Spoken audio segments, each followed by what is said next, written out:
We all needed the cokehead dude to go. Season's greetings and salutations, and welcome to Hacker Slash. If you're joining us again, welcome back. You come here often? If this is your first time listening, welcome to the party.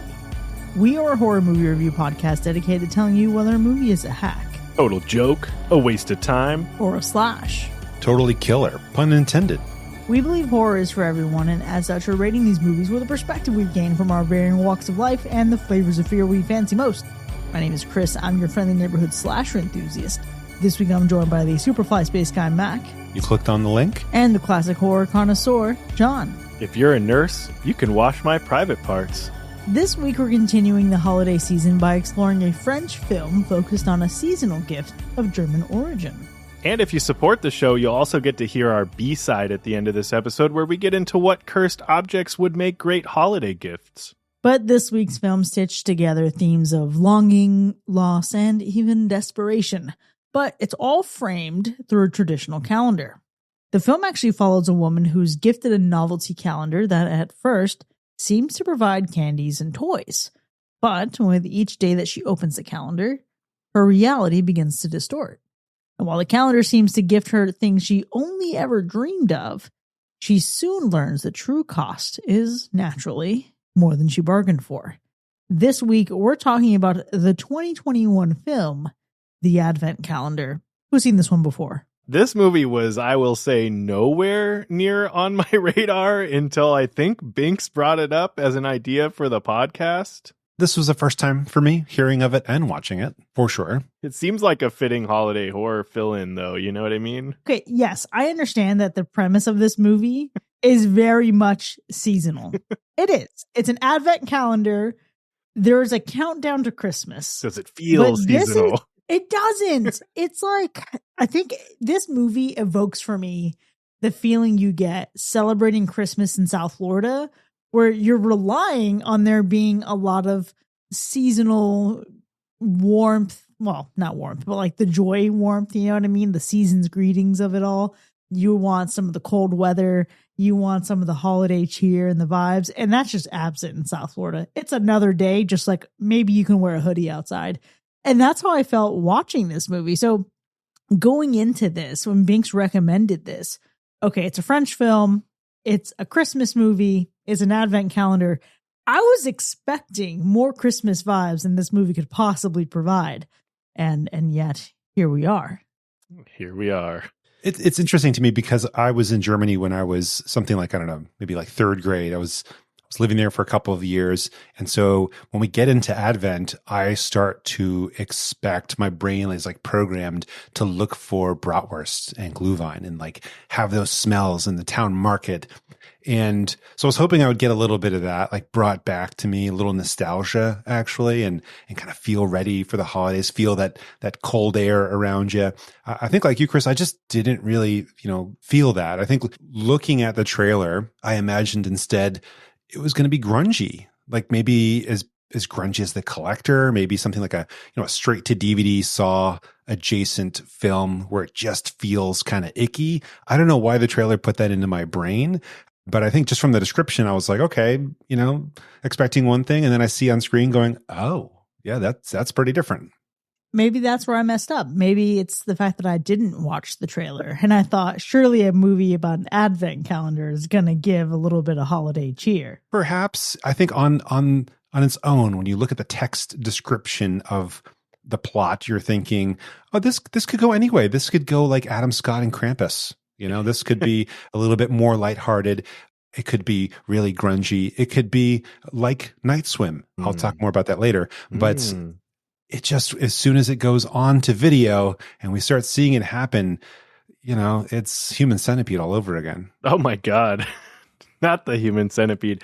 I mean, I think just given the name, you got to be expecting this one to take the fucking advent calendar whatever and really turn it on its head, giving you some kind of sick and twisted version of what an advent calendar is supposed to be, because how else would an advent calendar fill in or fit in to a horror movie? Yeah, crazy. Yeah, I'm realizing, I think the last time we did a French horror movie I could be wrong, so I needed fact check for sure. But I'm fairly sure it was High Tension. Mm. And I didn't like that movie very much. That's the one for me. I have my own very specific and very personal reasons for not liking it. But going into this and knowing that, Bing said recommended it, we need some more foreign horror or foreign to us horror. I walked into this expecting, I think, I've mentioned having some of that holiday feeling, etc. I think for me, one of my biggest flaws is now coming to associate holiday horror with absolute camp and nonsense. I have Black Christmas as a very serious and still funny in its own ways Christmas horror movie. Everything else, I expect a level of levity and lightness and joy and funny, silly, goofy guy, even with Terrifier 3. I come to expect all of that. And I found that while I was watching this movie, not only did I not have any of that seasonal levity, there's like maybe one or two moments where I laughed. I just felt bummed out the whole time. It was like slow to get there. And then once it finally gets to a point where it's interesting, it really chooses a specific moment and a specific thing I dislike in movies to shift it into like, okay, now the clock is really going to start. We're going to start picking up the pace a bit. So it's like slow. Then this catalyst happens.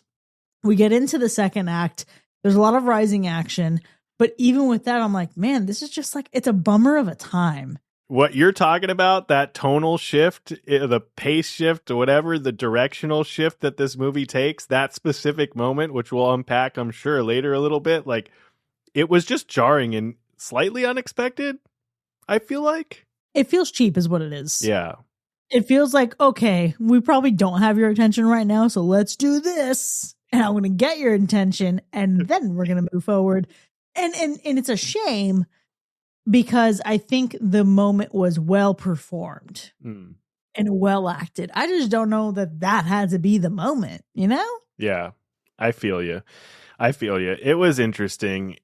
And I think even just going back to what we said moments ago about this movie not feeling like a holiday horror movie for the majority of what we get, it is kind of a downer of a movie.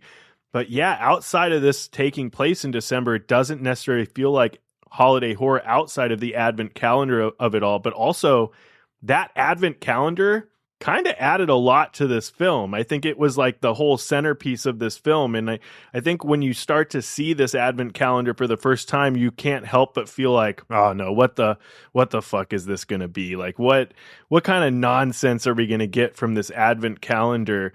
The way you felt, this mix of anxiety and just wanting to know, needing to know what's in the next door. I think at least that aspect of it, that feeling it gave you, was done pretty well with what is going to be behind that next door, what is going to happen. But I think it also does this trauma processing group project type thing pretty well as well in this movie. I'm happy to hear that they do something well in this movie, because I got a nitpick for a minute. I think, again, I watched the trailer. I was expecting a certain antagonist, and it didn't look fun for me. It looked gross. It looked grungy. And thankfully, most of the bad stuff has nothing to do with one central antagonist directly, at least. So that was actually a benefit for me. But that's because everything becomes so convoluted so quickly with the story. They actually give us a couple different mechanisms for why things are going bad. They have explanations that they could just lean on. It would all make sense, but it would still be interesting. And we don't stick to one thing or the other. There's an entire facet to the main character of this movie that they mention in kind of a big way and then just forget about for the rest of the movie. It's just super strange how we kind of keep bouncing back and forth. And so for such a simple premise, it was disappointing to see them fumble for a while. And it was a slow fumble at that. Yeah, there is a whole aspect to how this calendar works and perhaps who or what is behind it that I found to be super inconsistent throughout the movie. However, I just want to say the biggest surprise that I had was that this movie is what you would imagine if you said, hey, how can we take seasonal depression and make it a horror movie? It just felt like that. And I continue to go back on to what a bad vibe this movie was. And that's not to say that it doesn't have anything interesting to say. I think it does. This movie, once it gets to its end, it delivers a message of sorts. It becomes more of a question of, does the end justify the means? Did we get here the best way that we possibly could have? Who's to say? We'll find out as we get into our ratings and in our spoiler zone. For me, it was, wow, we're really walking a line of what it means to take this premise of an advent calendar to also then combine it with so many other vessels that we've seen of perhaps wishes, of perhaps what are your deepest, darkest desires, and at what cost do you get those things. It becomes this thing where we've seen this before in other movies, but I was surprised that it managed to have a compelling enough main character behind that so it still feels distinct. Yeah, the main character definitely, I agree, is compelling.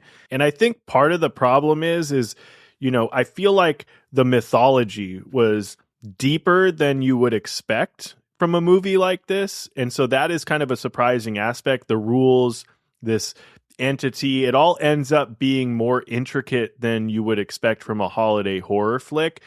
But the problem is it's that same lore that can also feel underdeveloped in a pretty big way. It's interesting for sure, but I felt like I wanted just a bit more without overdoing it. Of course, I just felt like it never fully commits to giving us more story behind this advent calendar. It teases us, but it never really gives it to us in the way that maybe you might want while you're watching this. But I do think that this movie does a good job at building anxiety and tension. I think that it does pretty well, especially with the use of this advent calendar, but not much of it is really that scary. I don't think it's really scaring you too much, even down to the entity that we get. I think that I think it could have been scarier, but it just wasn't that scary. Tension and anxiety for sure runs wild through this movie, but scary, I don't know.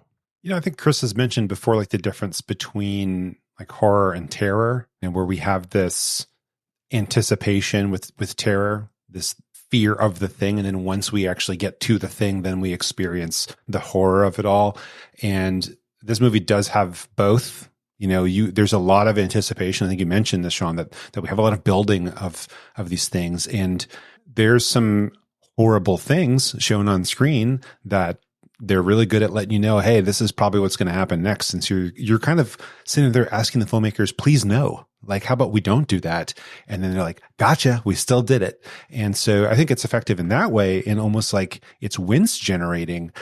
But when it comes to proper, like, feel it in your soul after watching the movie type of horror, I don't think I'm going to be checking my closets or looking at, you know, wiggling light posts after, you know, if you're watching like Final Destination or something, you're going to feel it. Even though it's silly, you're not going up the escalator the next day. And if you watch a movie where somebody's stalking you in the darkness, you're going to be looking behind you when you're walking in the darkness. But something like this, I'm eating the chocolate. Okay. I'm not affected. I almost bought an advent calendar right after this movie, to be honest with you. I literally almost bought a chocolate fucking advent calendar. Damn, kind of feels like we should just make our own advent calendar. But there is exactly one thing, and one thing only, that I was concerned about this entire movie. While that provided some level of tension, it was also not enough for me to still feel like this was a scary movie. This isn't even something that I think I want to sit in on as a horror movie. It is more of, I think, the psychological thriller, and it is firmly planted in the horror genre. It's just not my flavor of horror. And I think that's where, if I'm someone who already doesn't really get scared of horror movies, this not being my cup of tea really just takes it even further away from fear. But you know what else this movie reminds me of? Actually, Sean, I think you were on one of these episodes, but Mac, I think you should remember both of them. What this movie reminds me of most is if Braid and stop motion had a baby in France on Christmas. It's this movie. But now add in the tone of the lodge. or at least the feeling you have while watching The Lodge, the emotions you might experience, perhaps. All of that wrapped in that, like you said, seasonal depression. It does kind of feel familiar in parts. I like, though, like we've mentioned, the use of the advent calendar. I like the ticking of the clock. And while we've seen these kind of, ticking clock movies before, this I thought was actually a really good way of getting through a season where we already have a timer built in. Something different or interesting should happen with each day, connected to a different piece of chocolate or candy. So I felt that was a good use of something seasonal. And that was a little bit different from what I had seen before. But yeah, it's got tones similar to other films. It's got components similar to other films. I'll give it credit for not feeling the same because, hey, at least they weren't focusing on Santa Claus. For sure. I think the cursed object trope as a whole definitely isn't new, but tying that to an advent calendar is for sure, I think, a unique angle that I haven't really seen before. And using that calendar as a way to explore disability, autonomy, grief, and desire, I think gives the film a level of depth that most holiday horror doesn't really have. And so you got to give it some kind of credit for being able to kind of tap into something there. Yeah, I don't disagree with you, but I think where I want to give it more credit is for its ending. This ending, by and large, redeems most of the movie for me. Ooh. And it's not even that it's like a rock solid, great ending comparatively for every horror movie, but where it comes to and just the feeling I got, the more we got through it, it left me with two distinct sentiments. It is the only way out is through. The only way to get through something is truly to get through it and to survive it. It also leaves you with a thought of this movie is going to make you confront the choices that you make. And you have to reconcile the actions and the consequences of your decisions and what it is you really want. I still have my qualms with some aspects of the ending, but by the time we get there, I think, all right, I get the ride we've been on this entire time. Yeah, I don't disagree with you. I think if there's one thing that you can't argue with, it's the fact that this film really committed itself all the way down to the very end.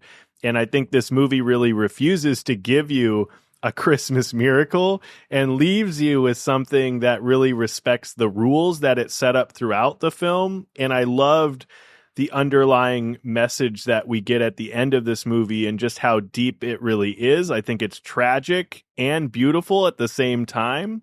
So I don't disagree. Like, the ending is a pretty good way to end this movie. There's just a lot to think about, I think, towards the end.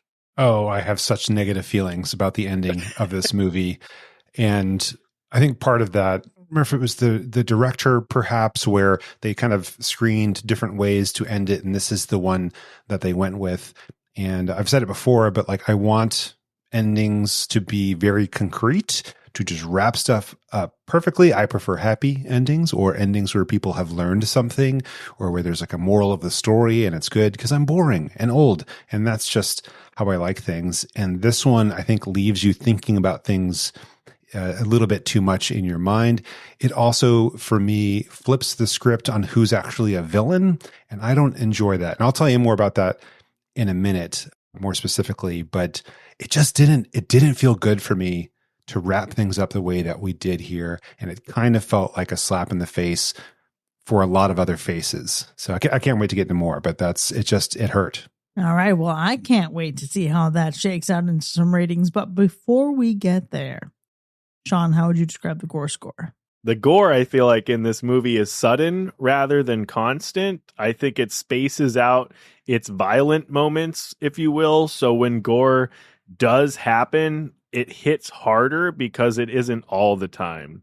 I think a lot of the gore also relies on the emotional or moral weight of the deaths rather than the buckets of blood. So this one, I think, is earning a solid medium to medium low, but it still made its impact. And what about that animal report? Oh, girl, it's rough. Right? It's not pretty. It's real bad. Real bad. Well, let's go ahead and get into our ratings then. The Advent Calendar from 2021. Was it a hack or a slash? I'm going to pull a Band-Aid off here. This movie is not my cup of tea. And I've actually been on the 50.1 and the 49.9 of it all.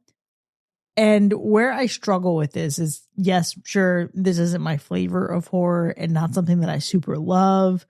I had a bummer of a time watching this movie. And I mentioned earlier, this movie for me is if like seasonal depression was a thing in a movie. This has it written all over it. And I don't know, when the holidays are already a semi-difficult time for me and I'm already affected by these things, I don't know that I want to watch a movie that lingers in that. Maybe that's why I want the funny, silly, goofy, campy stuff. If you're down for that, and if you're down for a psychological thriller that twists things around and wants you to be on a journey where you're having to figure things out along the way and leave you with some kind of ethical or moral question at the end of it all, I think this might be for you. I have struggled with my thinking of this because originally I wanted to rate it one way and then nominate it as a category at our end of year episode to invert that rating. And then I thought, well, we're already here. It's the end of the year. And where I have landed is in favor of the fact that this ending is a different place that we end up than the rest of the movie. Once we have a certain point and a certain catalyst, this movie ramps up quite quickly and then puts our main character at a point where she has to reconcile and confront a lot of things at once. And it's that feeling that I think defines this movie for what it is. And it honestly just barely squeaks by at a 50.1% slash. Whoa. Wild. It was giving Retract the Hack for a while, to be clear. I'm honestly surprised. This movie really takes what could have been a gimmicky holiday horror movie, and I think it unwraps something surprisingly rich beneath the wrapping paper. It definitely may not be everyone's cup of tea. It's definitely a downer of a movie. You really have to be in the mood to watch something like this, or in some kind of mood to watch something like this. And while it borrows familiar elements from other cursed object horror stories, the film manages to carve out its own identity through its emotionally grounded character work. I think its dark fairy tale atmosphere. And the thing that really gets me is Ava's journey is both tragic and compelling. And I think the movie uses its clever rule-based mythology to really build tension instead of relying solely on cheap thrills and shock value. And some characters do feel thin and pieces of the lore do feel underdeveloped. But in the end, the Advent calendar proves that not all Christmas horror needs to be merry or bright, but it can still be worth unwrapping. So if you're in for a darker holiday horror with less gimmicks, I wouldn't necessarily mark this one off your calendar this season, because for me, this one opens enough doors of tension and creativity to get by with a slash. Gosh, I had such a different experience with this movie than both of you, I believe. And I don't know why I took so negatively to it, but this reminded me a lot of watching Night Swim. And I think it's the treatment of disabled people and their motivations and their psyches and all this sort of stuff. I think, you know, there's this protagonist that we get in this film who is struggling with their disability for sure. And I think it would be more interesting if they were able to show a movie kind of about this person and their experience rather than kind of using it all as a prop. And that's what it felt like to me, was a prop. So much so that I think they get the entire psyche of the character wrong compared to any real life person who would probably be in that situation. And I think by the end of the film, you realize that this person is now a villain because of that. Villainous in their thinking and in their logic, at least. Now, of course, we've mentioned it's gloomy, it's depressing, but for a dark holiday-themed film, that actually would have been okay on its own. But I think we combine that with this story that leaves you just feeling horrible about yourself, you know, especially if you relate to this character in any sort of way. And then you also mix that in with this antagonist that's like kind of there and kind of not, but also completely unnecessary because that amazing mythological cursed object all on its own does enough work. It should be the only antagonist that we need in this film. So we could have kept things simple. We got a bit convoluted, and we, in reality, most disabled people are pretty self-sacrificial and kind of live in a world that requires their constant resilience, especially when it comes to some pretty crappy crap going on in their lives. But I think here we just get so lost in the sauce that all in all, it shook out to be a hack for me. Well, there you have it, folks. So far, the Advent calendar from 2021 has earned 1 hack and 2 slashes. Now, there is so much to discuss about this movie when we get back from our break in just a moment. But what's more important is for you to know where you can find it. You can find this movie streaming online. Check the link in our show notes to see where you can watch it right now. Give it a browse, and then join us in the second half so we can see the differences between Mac, Sean, and I. See you in a bit.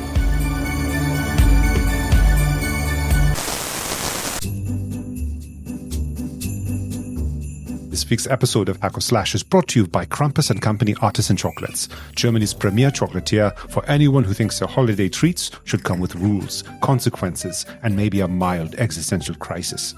At Krampus and Company, every box of chocolates is carefully crafted using our patented moral exchange technique. For every truffle you eat, someone you don't like gets a mild inconvenience. Open one door of our Advent box and you might get a hazelnut praline. Open another, and oops, did your ex's phone battery suddenly drop from 60 to 2%? Coincidence? 9. It's the magic of ethically questionable confectionery.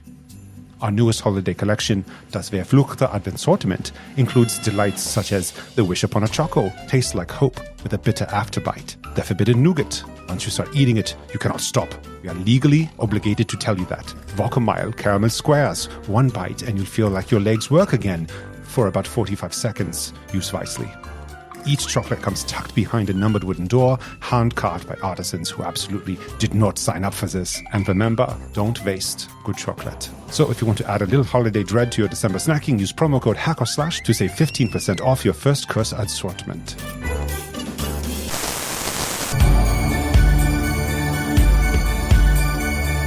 Welcome back, folks. You're now entering the spoiler zone for the Advent calendar from 2021, which has earned 1 hack and 2 slashes. Now, we have a lot to unpack here, but before we get into the specifics of our ratings, let's go through those kills. It's not that this movie has a really low number of deaths, but when you have 10 deaths and 24 days on the calendar, I was almost hoping for 24 kills. I don't know if that's too much to ask. Yeah, you're not asking for too much. What you're asking for is for the math to math. Yeah. And the math did not math. Yeah. But I'm so excited to talk about my favorite kill. Sean, I'm sure you have plenty of commentary here, but we have to talk about this guy being a predator and then getting taken out by a dog chewing on a toy. Eating a replica. Incredible. Like a little Hot Wheels Matchbox 20 kind of thing, It felt so weird. Like, one, obviously it's justified. It's justified. Like, we all needed the cokehead dude to go. Like, he just had to go. He's problematic. But Marvin the dog in this like weird Cujo experience, eating a toy Hot Wheels at frame, like spit out by the Advent calendar and just being crushed to death was one of the oddest experiences. And for it to be like the first kill, I was just like, is this the tone that we're setting? And we go from like dark and serious to slightly campy. Yeah, what a great moment and thing to consider. I also just want to point out that as we look at your breakdown of the deaths, Sean, Ava, the calendar entity, and Marvin the dog all have the same body count. That's insane. Why is the dog up there? R.I.P. to the dog. He deserved better. That was the most frustrating part of this movie. And again, we'll talk about that in a bit. But I can't believe that the dog first kills this guy, then eats someone before he eventually falls at the hands of Ava. It's okay. But even to just touch on Marvin the dog, right? Even just touching on Marvin the dog getting literally stabbed to death by his own owner. And Mac, you kind of alluded to this, I think, a little bit in your rating, is like, why the fuck was she so down for this calendar? Like, I get I want to walk, like I want my legs back. I get that angle, but it wasn't even like a lot of thought. It just felt like balls to the wall. I'm down for this calendar. Let's just do this thing. I'm going to tell you, I can't speak for being disabled and not being able to walk, but I'm just thinking, like, when I get to the moment where the calendar asks me to stab my dog to death, I don't know if I can do it, folks. I don't know if I have it in me. Yeah, I certainly don't. However, what I thought was interesting, this is what I was talking about with the end of the movie. She gets to this point where you have to follow all the rules or something's going to happen, right? This really is like wow, I have to embrace the suck and just get through it. Because then you have the wonder of, okay, once all of this is done, can it be undone? You know? So I thought at least that was interesting.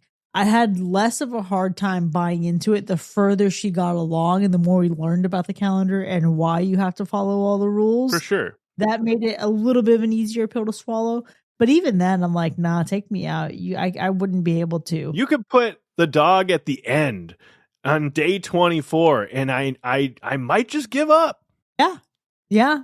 To be fair, I lack the sense of self-preservation to harm my dog. I would not be able to do it. Yeah, we can talk about that more once we're done discussing, kills and stuff, because the entire idea that somebody would do this to their dog or to their beloved father, it's like total BS. They'd be like, nah, dude, I'll just go get some more chrome. We'll shine this puppy up. I'm not buying it. Absolutely not. People who deal with any sort of disability in life are usually the first ones to sacrifice, some shit for their family, especially for their pets. And so like that was just unrealistic. I'm like, all right, she's got to be hallucinating at this point, hopefully. But no, we just forgot that was an entire thing that she took medicine for.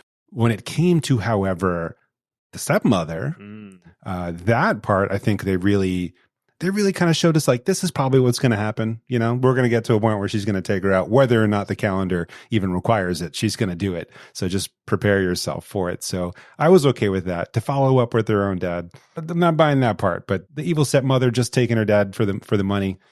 Okay. I'll allow it. I'm here for it.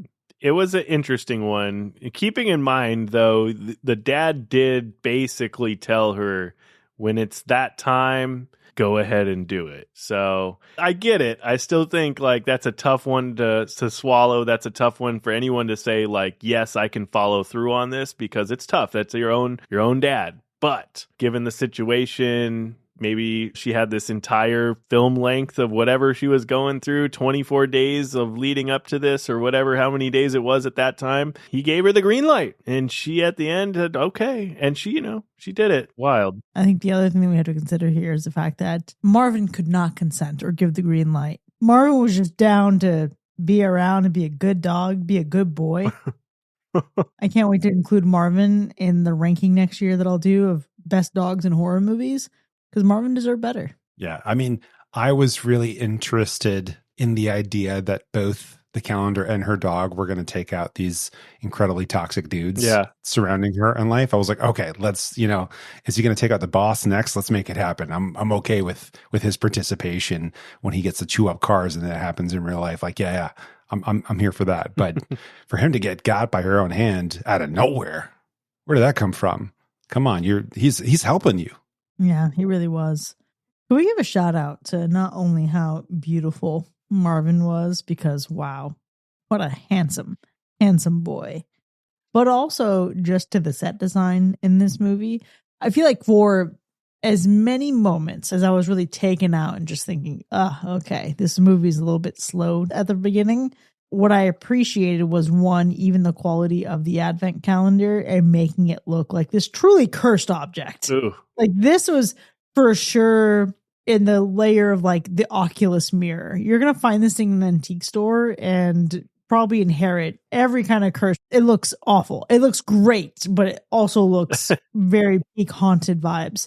But in addition to that, I'm thinking about even when we're at the pool, even when we're at her job, every seemingly mundane space feels like it has so much character in the context of just in her world and what she's surrounded by and what she's dealing with, could have used more Christmas. A little bit more Christmas. I agree. The advent calendar looked great. It's one of the most memorable physical elements of this movie, the handcrafted German design. It's giving this calendar this sort of ancient magical look that feels, I think, both kind of mesmerizing and threatening at the same time. The symbols on it make me feel like it may have come from like the Viking era or something, is kind of what it really felt like, but who the fuck knows. Outside of that, I think the atmosphere, the visual atmosphere of this movie, they did a pretty good job with it. It creates this dark, wintry fairy tale vibe that feels very European for sure. The film feels very European. The lighting, the color palette, and the shadow work give everything this cozy but menacing tone, I would say. So I did like the visual atmosphere this movie adds. We had some really effective atmospheric work throughout the entire thing. And I think that's part of why it feels so depressing, is because we're constantly like kept in the dark. Just a lot of this movie is shot at night. And so it's incredibly dark. However, I think we are able to get some good, day shots here and there. Those moments, there's like no fear, no horror for me, almost any of it. It's all got to happen at night. And the advent calendar itself popping up saying it's midnight, hearing it in the background, that was fantastic. I think we were able to do some, decent lighting here. Nothing looked super duper dark. I wish I had like a little bit of a lamp maybe in the corner in some of these shots here, just so I could see a bit more out of it, but that was okay. It wasn't overall like my aesthetic though. I think it was still a bit dark, still a bit gritty. I think the antagonist that we got was weird. What was up with that face?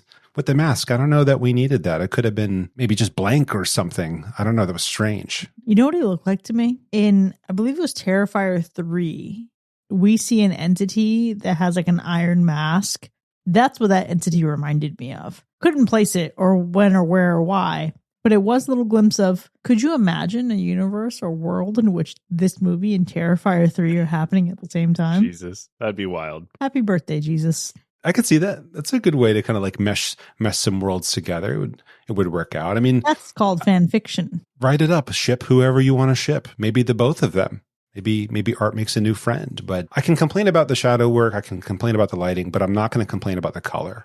I think the color of this movie was brilliant. The look of that advent calendar is glorious because it feels so medieval. It feels so old, but it doesn't feel like fake old. It doesn't feel like somebody just painted it to look old so they could sell it at like a garage sale or something. It feels dusty and it feels well made. It feels heavy. I think when we move through the rest of the movie, we've got a lot of warm coloring, especially when it comes to like people's faces. That's one of the benefits of shooting everything at night and having it all lit by these lamps kind of around the room. So there is a good bit of warmth to it. There's a good bit of softness to it when we need there. Those grungy, dark moments, kind of throw those to the side. But yeah, I love it when a movie doesn't feel too sharp. It feels a little bit warm and fuzzy. I feel like I had a little Glühwein and now we're going into the depth of the night. Speaking of warm and fuzzy, I want to give a little shout out to my favorite scene in the movie, which shouldn't be my favorite scene in the movie, any movie ever, period, but also be specifically this movie, specifically this depressing ass movie. And that is, we obviously have this moment where she sees William, develops a little bit of a crush, continues to notice him, and then they have their meet cute. And their meet cute comes after he has been manipulated by the advent calendar entity into saying some inappropriate shit about being a nurse and being able to wash her. However, the date that they then have, this moment of them getting to connect together, him even saying, hey, I'll take you home. And she says, oh, no, you don't even know where I live. And he's like, no, but it's on my way. Like just that confidence, that quiet confidence of, listen, wherever you live, it's going to be on my way because I'm putting in the effort here. It makes me wish that better had happened for him. I think it was a bummer to see him drown. I think of all the people that she was surrounded by, William was one of the good ones.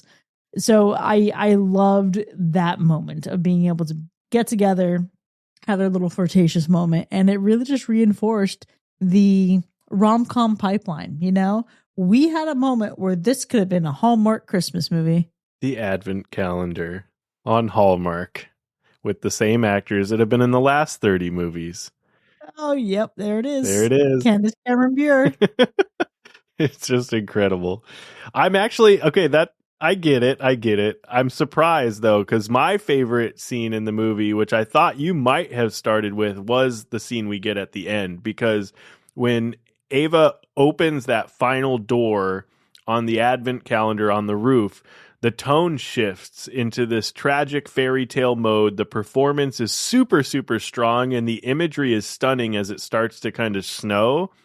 And we're left with this choice to either eat the final piece of candy to reset the month and her disability, right, to be able to walk, or throw it away to keep her legs but leave the deaths caused by the calendar permanent. And so it's tragic, but what I love about it is it's consistent, and the movie follows the rules it sets from the very beginning all the way to the very bitter end.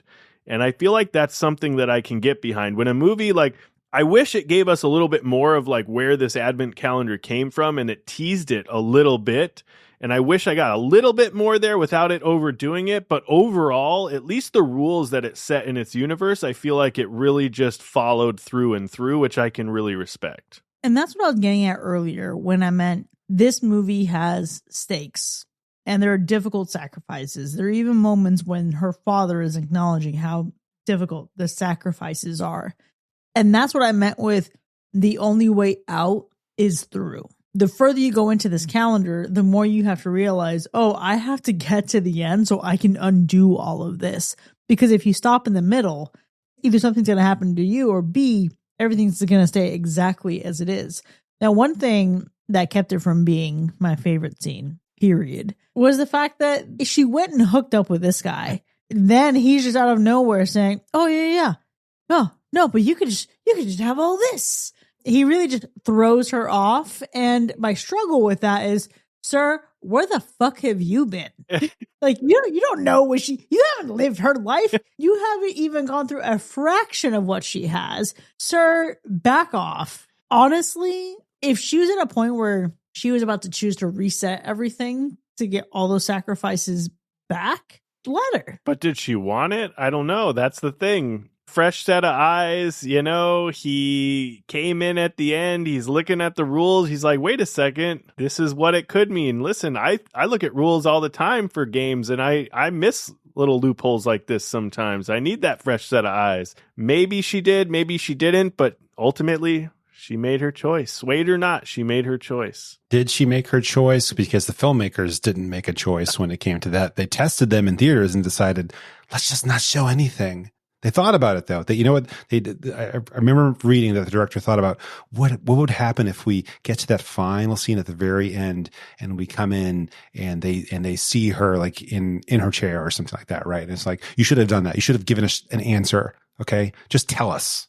Yeah, I'm okay because in my head canon, Marvin's barking in the background. That's Right. all I want. I just want Marvin back. Fuck everything else. All we need. Okay, give us Marvin. Make it that none of it ever happened. I would be okay with that. But there is a moment in this film that was incredibly interesting to me, and it was trippy. And that's, how did she teleport through the water into other water, and then had to like wake up and then like get moved without her chair because she left the pool and ended up. It was fun. I don't know why I liked that trippiness, but she legit transported through the water from the pool into the river where her homeboy got killed. He got by Mr. Midnight here. Then she also heard him and ended up there. And that doesn't make a lot of sense, but I liked it. And so I really thought that they were going to use this as a way of showing us like more of this is in her head than we are like letting you realize. But I think that's also what makes her an interesting character. I think this movie lives and dies by her and her performance. For sure. Obviously, Ava is the standout character of the film. She's by far the most well-developed character as well. Ava as a character is layered, sympathetic, grounded, I feel like, in real emotional struggles, which allows you to feel something for her disability, I think her trauma, the loneliness. It gives her arc some genuine weight in this movie.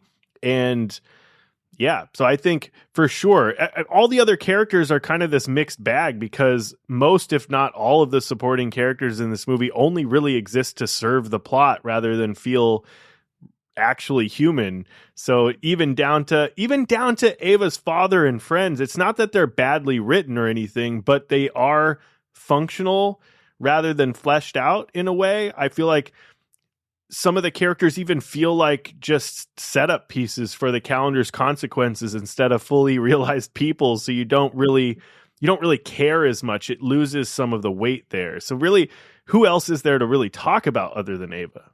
Okay, well, first, yes, you're right. They're all accessories. 2, we can talk more about Marvin because I want to just dial in here for just a second. And maybe this is just because of how much time I've spent with Allie over the past over a year and what she shares in terms of the horror stories of foreign bodies. Folks, this dog eats a toy car, and then this man dies in real life, right? I was so deeply concerned for Marvin that he was going to get a foreign body stuck somewhere in his body. And I'm thinking, damn, Ava just lost her job. She blacked out for 4 days. Can't afford this vet bill. Sure, yes, she has her trading, but is it enough for the price of quality vet care? What's going to happen to Marvin?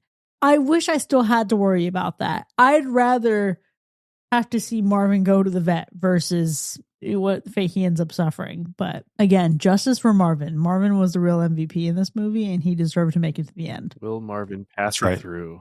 That's right. The worst that should have happened is she should have had a struggle to take a poop, and then there goes the toy car, and that was it. That's the worst fate that he should have suffered. But I think we can talk more about Sophie because she's a real interesting character. I think Ava's got some characters in her life that kind of act like the devil in a way where they're tempting her. And Sophie is in no way the devil here, but it is kind of interesting to see the dynamic between them because Ava 100% blames her, at least, subconsciously for what's happened. And maybe that's correct. Okay. Maybe she should, but how long has it been? Have they worked through any of this? Have they gone through therapy about it? I want to know more about, how did Sophie just come out scot-free out of that accident? But they really don't drum up that point until later. And I think that would have been more interesting to roll with. Guilt, that blame, that back and forth, instead of just kind of mentioning it, showing it in one little scene, and then, oh, well, we're just going to kill her anyway, so we'll move on. We could have gone deeper. We could have gone deeper. And, as you were talking through that whole little bit there, Mac, the first thing that jumped into my mind was, oh, Sophie gets blamed. Sure, it's this whole thing between them. I'm yeah, she gave her a fucking advent calendar. It was terrible. Obviously, yes, we mean the car accident that, removed her ability to walk. Get it. Yes, that is the actual thing you were referring to. But also, fuck her for giving her the advent calendar. Who asked for an advent calendar? I'm telling you right now, if somebody gives me an advent calendar for my birthday, let me tell you how offensive that is. It already fucking sucks having a birthday that is on or so close to a holiday, much less Christmas of all things. Overshadowed, overlooked. People are doubling up gifts. Okay, this is a different thing for me. We already don't really do the gift thing. It's okay. And thankfully, my family took really good care of me when I was younger. That's not a thing. But for people that I know whose birthday is on or right before around Christmas, they don't get shit, or they get a Christmas present. So you mean to tell me that Ava had her birthday, and for her birthday, her friend, who also was the reason they got into a car accident and she lost her ability to walk, let's just go with that, also had the nerve to give her a fucking advent calendar for her birthday? Man. What a shitty friend. I know that Ava liked it, but also, in my heart, she was pretending to like it. Yeah. Oh, gosh. Okay. Advent to me is a lot of fun because the very idea that you're having multiple days of preparation for a holiday is fun. Chocolates every day, candies. I actually have an Advent calendar right now that I was given by my family, but it's also not my birthday. So that's a little bit different. Okay. But also, your Advent calendar could just be self-control in your pantry. Well, that's a sure. Okay, good point. But I also like back in the day where Christmas was a season. So because Christmas still is, it's a 12-day season. And in certain parts of Europe, you would give each other gifts throughout that 12 days. I'm just down for more gift giving, I think is what it is. And, I think the best part of this for me was honestly seeing chocolates that weren't American milk chocolate, seeing candies that were like that. I don't even know. Is it a marshmallow? But it's like more rigid. There's maybe some white chocolate going on. There's hard candies. There's some nougat, like the variety here, because I ate some milk chocolate recently and I realized it's gross. Yeah. It's real gross. I like a good milk chocolate. It's got to be good though, Yeah, no, this is Mac's refined grandpa palate. No, because when I was younger, okay, I liked milk chocolate like anyone else. I don't really like chocolate that much, but like if I'm going to get some, I want it to be, good chocolate. Mac, can I interest you in a Werther's Original? Perhaps a butterscotch. First of all, Werther's Originals are delicious. So ew. Just Rolo too, or I love Rolo as well. Yeah. Yeah.